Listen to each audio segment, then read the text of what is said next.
to outlast, outwit, and outplay in June.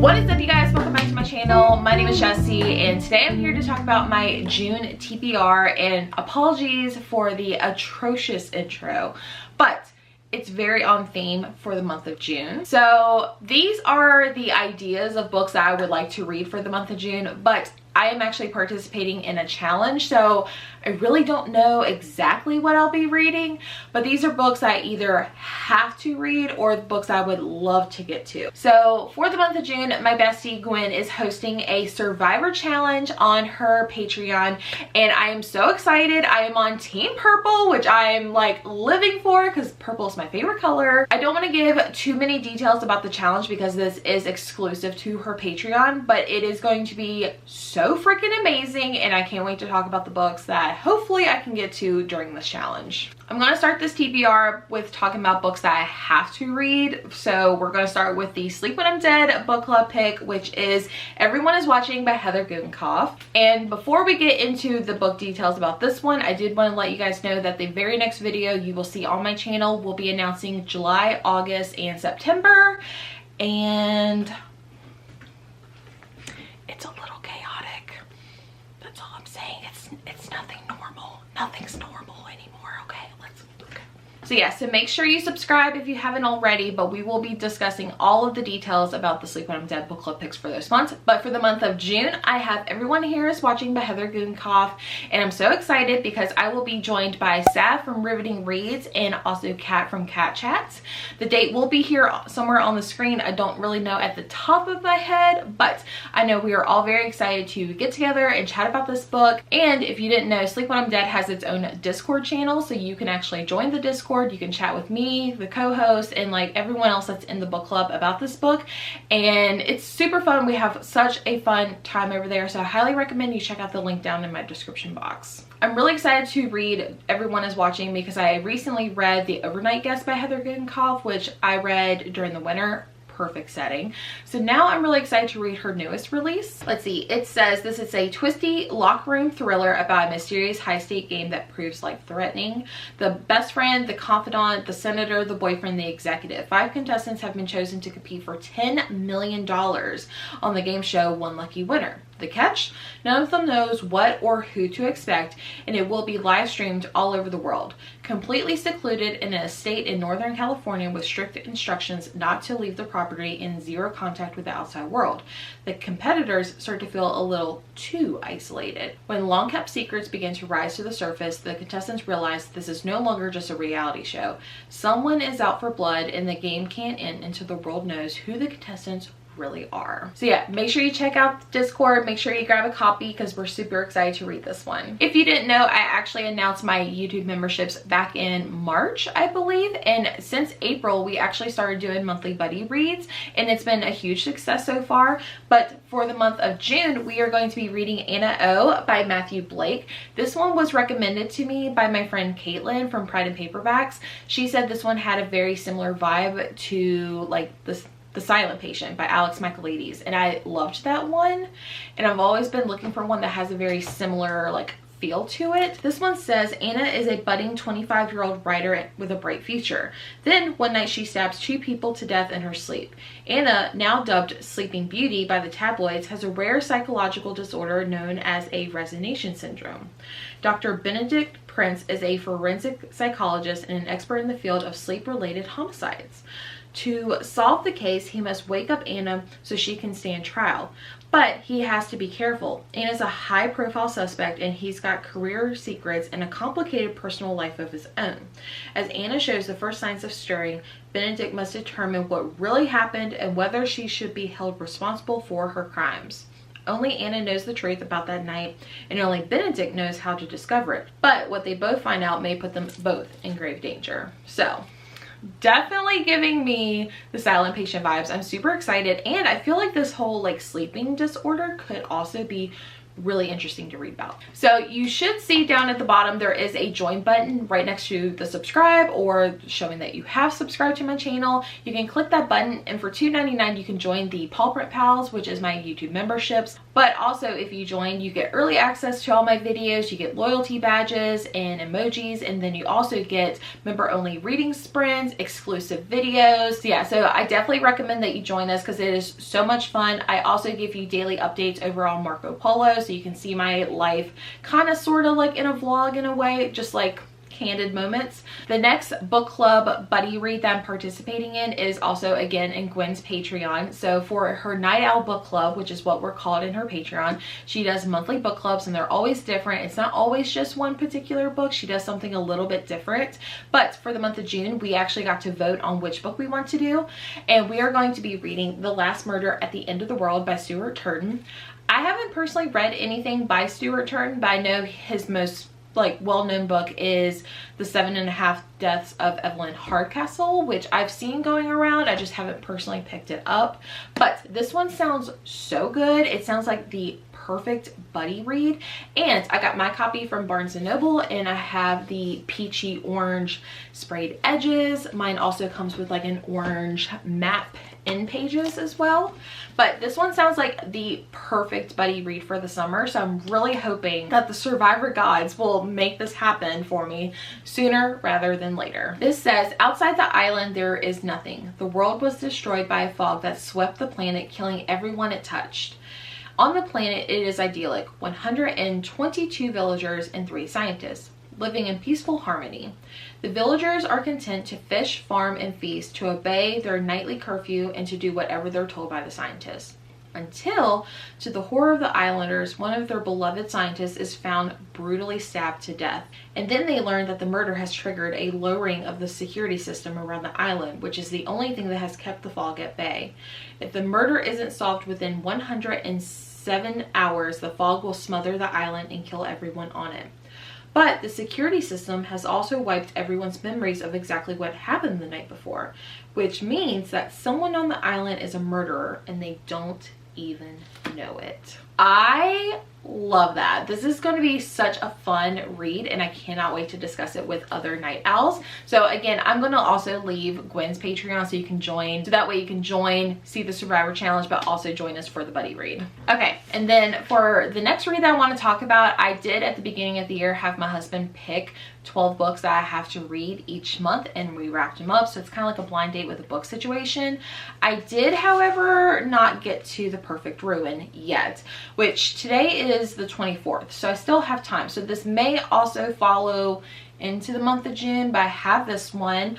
I'm not going to go over the synopsis of this one, but it kind of reminds me of like The Last Mrs. Parrish. But yeah, I did go over this one in my May TBR, so but this may follow me into the month of June as well. So now we get to unwrap the June one. I will say, when posing for the thumbnail, I did have a little bit of a casualty, and it did open a little bit, but I don't really know what the book is. I just know it's a hardcover, which I'm trying to remember which hardcover I had that he picked, and I'm drawing a blank, and that it's blue. That's all I know. So let's see what this book is about. And we'll let you guys see first. Oh, okay, yeah, I forgot I had this book. Okay, cool. So this is All Good People Here by Ashley Flowers. Oh my gosh, I'm really excited about this one because I was actually thinking I didn't have enough thrillers on my TBR. So this, perfect. Okay, cool.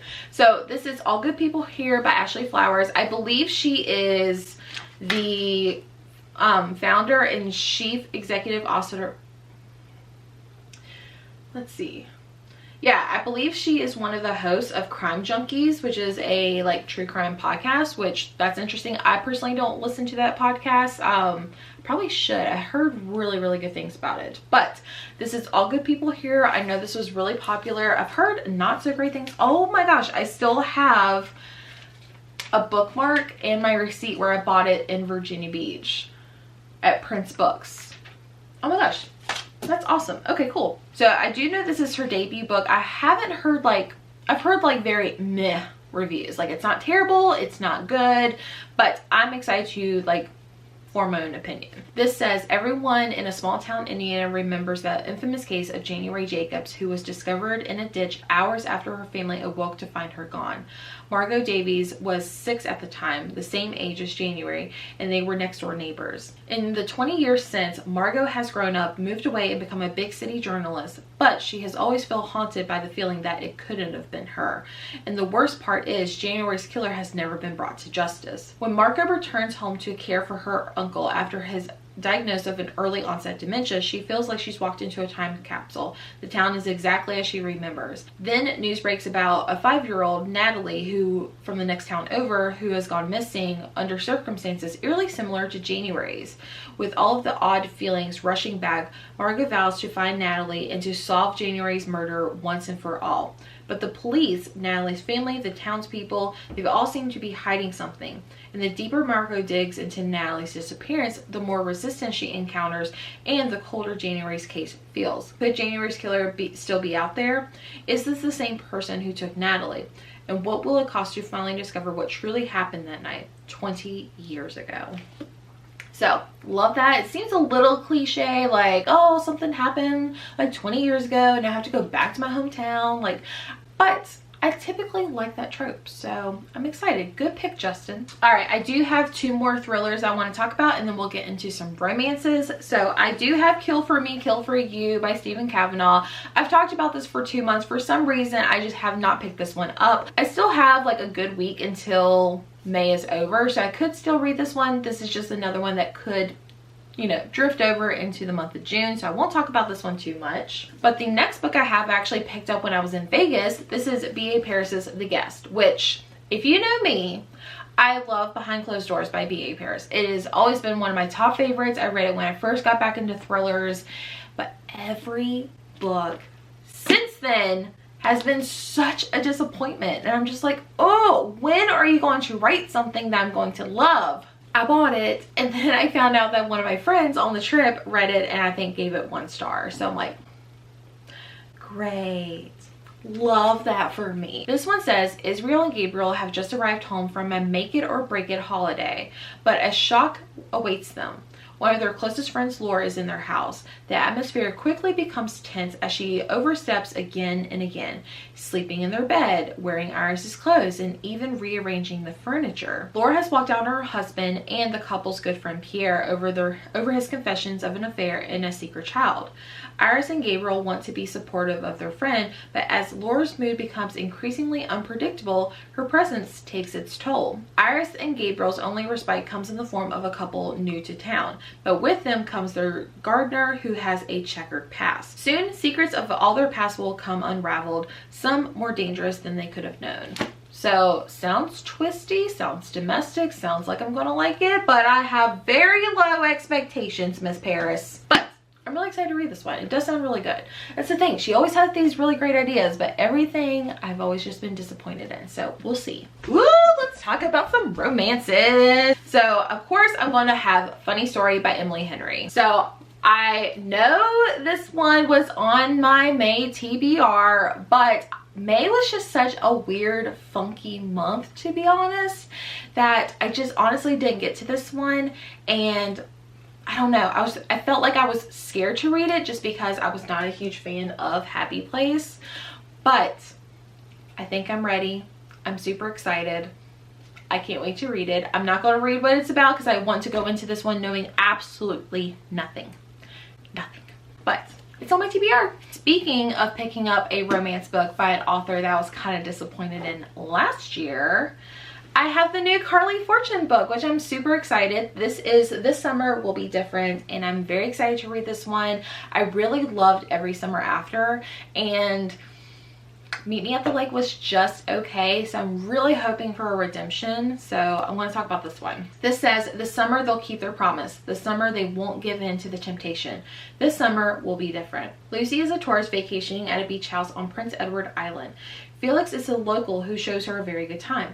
The only problem, Lucy doesn't know he's her best friend's younger brother. Lucy and Felix's chemistry is unreal, and the list of reasons why they need to stay far away from each other is long, and they vow to never repeat the electric night. It's easier said than done. Each year, Lucy escapes to PEI for a breath of fresh coastal air, fresh oysters, and a crisp glass of wine with her best friend Bridget.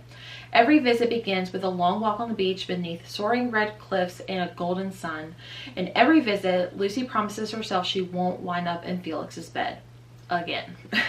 If Lucy can't help being drawn to Felix, at least she's always kept her heart out of it. When Bridget suddenly flees Toronto a week before her wedding, Lucy drops everything to follow her to the island. Her mission is to help Bridget through her crisis and resist the one man she's never been able to. But Felix's sparkling eyes and flirty quips have been replaced with something new, and Lucy's beginning to wonder just how safe her heart truly is. Ugh! I love this already. I'm getting 5-star vibes already. Cannot wait. All right, and then the last book that's on my TBR is another summer romance. It is same time next summer. I did not pick this up last year, but I remember everyone picked it up and loved it. And I think I won a copy. Somehow I got a hand on this and I did not pay for it. Maybe it was like an exchange in Gwen's Patreon. I have no idea, but I'm really excited to read this one. This says, beach rules. Do take long walks on the sand. Do put an umbrella in every cocktail, and do not run into your first love. Sam's life is on track. She has the perfect doctor fiance, Jack. His strict routines are a good thing, really. A good job in Manhattan, unless they fire her, and is about to tour a wedding venue near her family's Long Island beach house. Everything should go to plan, yet the minute she arrives, Sam senses something is off. Wyatt is here. Her Wyatt. But there's no reason for a 30-year-old engaged woman to feel panicked around the guy who broke her heart when she was 16, right? Yet being back at the beach, hearing notes from Wyatt's guitar float across the night air from the next door as if no time has passed, Sam's memories come flooding back. The feel of Wyatt's skin on hers, the nights in the treehouse, and the truth behind their split. Sam remembers who she used to be, and as Wyatt re-enters her life, their connection is undeniable as it always was. Scandalous! I'm really excited. I love that there's a treehouse. That just makes it so precious, and I can't wait to read this one and see what the hype was about. All right, guys, those are all the books I plan to bring with me to the month of June, whether it's a new TBR or things I didn't get to in the month of May. But I'm very excited. I'm really excited for this Survivor Challenge. I'm excited for Sleep When I'm Dead. I'm excited for the buddy reads. I'm so excited. As for our Paw Print Pals, let's do our member shout outs for this video. I'm going to do the two newest people that just joined, which is Troy and April. Thank you so much for joining Paw Print Pals. You guys are so amazing. Thank you for your love and support. As always, you can become a Paw Print Pal by hitting that join button again, but if not, you can always support me by hitting that subscribe button and giving this video a thumbs up. And I'm so excited to see you in the next video. Bye!